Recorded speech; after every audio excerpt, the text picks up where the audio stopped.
मेरे प्यारे देशवासियों, पिछले वर्ष इसी समय महाकुंभ की अद्भुत तस्वीरें आपको जरूर याद होगी।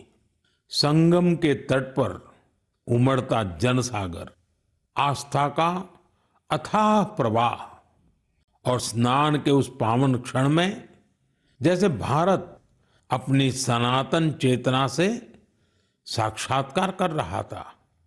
साथियों, महाकुंभ की वही धारा, वही माघ का महीना, वही श्रद्धा का स्वर जब उत्तर से दक्षिण की ओर बढ़ता है तो एक नई पहचान ले लेता है। साथियों, केरला की धरती पर भारत पूजा नदी के किनारे तिरुनावाया में सदियों पुरानी एक परंपरा रही है, मामंगम। इसे कई लोग महामाघ महोत्सव या केरला कुंभ भी कहते हैं। माघ के महीने में पवित्र नदी में स्नान और उस क्षण को जीवन का अमिट स्मरण बना लेना, यह इसकी आत्मा है। समय के साथ यह परंपरा जैसे ओझल हो गई थी। करीब 250 वर्षों तक यह आयोजन उसी भव्यता में नहीं हुआ था जैसे पहले हुआ करता था। लेकिन आज अपनी विरासत को फिर से पहचान रहे हमारे देश में इतिहास ने फिर करवट ली है। इस बार बिना किसी बड़ी घोषणा के केरला कुंभ का सफल आयोजन हुआ। लोगों ने इसके बारे में एक ने दूसरे को बताया, कानों कान बात पहुंचती गई और देखते ही देखते श्रद्धालु तिरुनावाया पहुंचने लगे। साथियों, महाकुंभ हो या केरला कुंभ, ये केवल स्नान का पर्व नहीं है, यह स्मृति का जागरण है, यह संस्कृति का पुनर्स्मरण है। उत्तर से दक्षिण तक नदियां भले अलग हो, किनारे भले अलग हो, पर आस्था की धारा एक ही है, यही भारत है।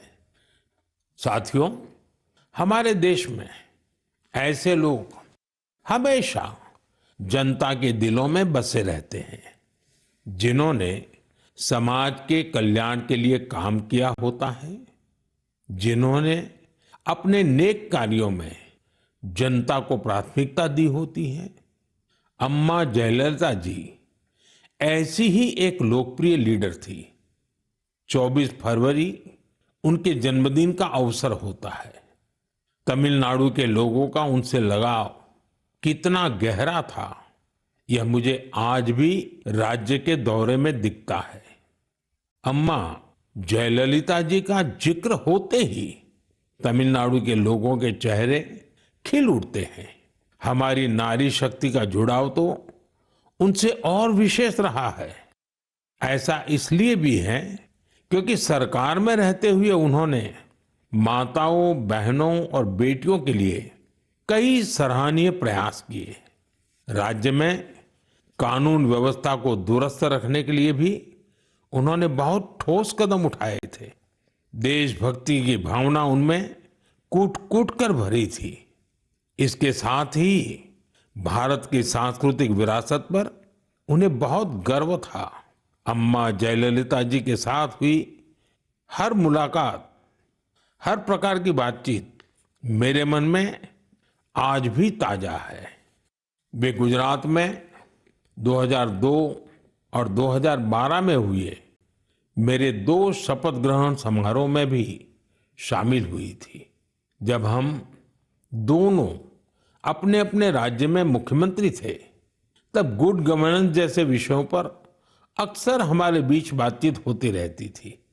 उनकी सोच बिल्कुल स्पष्ट थी और विचार बेहद सुलझे हुए। यह उनकी एक बड़ी खासियत थी। कई वर्ष पहले उन्होंने पोंगल के पावन अवसर पर मुझे लंच के लिए चेन्नई आमंत्रित किया था। स्नेह से भरा उनका वो भाव मेरे लिए अविस्मरणीय रहेगा। एक बार फिर मैं उन्हें विनम्र श्रद्धांजलि अर्पित करता हूं। जयललिता ಅವರ್ಗಳಕ್ಕ ಏನ್ ನಿನೈವಾಂಜಲಿಗಳ ಸಮುದಾಯத்திற்கு அவர் அற்றிய சேவை என்றும் நினைவில் இருக்கும்। मेरे प्यारे देशवासियों, अब मैं बात करूंगा अपने प्यारे छोटे होनहार बच्चों से, उन बच्चों से जिनका इस समय एग्जाम चल रहा है। मुझे उम्मीद है आपने इस महीने की शुरुआत में परीक्षा पे चर्चा देखी होगी और आपको उससे कुछ सीखने को भी मिला होगा। लेकिन मैं फिर भी पूछूंगा, पढ़ाई की ज्यादा टेंशन तो नहीं ले रहे ना आप? मेरे प्यारे बच्चों, आप तो एग्जाम वॉरियर है। मुझे विश्वास है आप सभी पूरे मन से इम्तिहान की तैयारियों में लगे होंगे। हाँ, ऐसे समय में मन में थोड़ी शंका आना भी स्वाभाविक है। कभी लगता है सब याद रहेगा या नहीं रहेगा, कभी लगता है समय कम तो नहीं पड़ जाएगा ना। ये भाव हर पीढ़ी के बच्चों ने महसूस किए हैं। आप अकेले नहीं हैं। आप याद रखिए, आपका मूल्य आपकी मार्कशीट से तय नहीं होता। इसलिए खुद पर भरोसा रखिए। जो पढ़ा है उसे पूरे मन से लिखिए और जो नहीं आया उस एक सवाल को अपने मन पर हावी मत होने दीजिए। और एक बात, अपने माता पिता और शिक्षकों से बात करते रहिए। वे आपके नंबरों से नहीं, आपके प्रयास से आपकी पहचान करते हैं। वो आपकी मेहनत से खुश रहते हैं। मुझे पूरा भरोसा है कि आप परीक्षा में भी सफल होंगे और अपने जीवन में भी सफलता की नई ऊंचाई प्राप्त करेंगे। साथियों, इन दिनों रमजान चल रहा है। मैं इस पवित्र महीने के लिए सभी को शुभकामनाएं देता हूं। कुछ ही दिनों बाद होली का पर्व भी आ रहा है, यानी रंग, गुलाल और हंसी खुशी से भरा समय दस्तक देने वाला है। आप सभी अपने परिवार और अपनों के साथ खुशी के साथ सारे त्योहार मनाएं। और हाँ, कुछ मंत्र हमेशा याद रखें, जैसे वोकल फॉर लोकल। हमारे होली के त्योहारों में या अन्य कोई भी त्योहार में अनेक ऐसे साजो सामान घुस गए हैं जो विदेशी हैं। इन्हें त्योहारों से दूर रखिए, होली से भी दूर रखिए, स्वदेशी अपनाइए। जब आप स्वदेशी खरीदते हैं तो देश को आत्मनिर्भर बनाने के अभियान में भी मदद करते हैं। साथियों, मुझे हर महीने मन की बात के लिए आपके ढेरों सुझाव मिलते हैं। आपके भेजे गए संदेशों से हमें देश के कोने कोने में छिपी अद्भुत प्रतिभाओं के बारे में पता चलता है।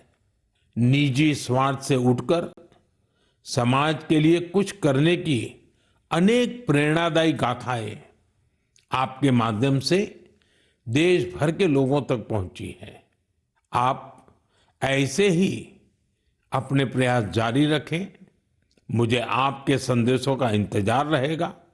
मैं एक बार फिर आपको और आपके परिवार को आने वाले त्योहारों की अनेक अनेक शुभकामनाएं देता हूं। बहुत बहुत धन्यवाद। नमस्कार।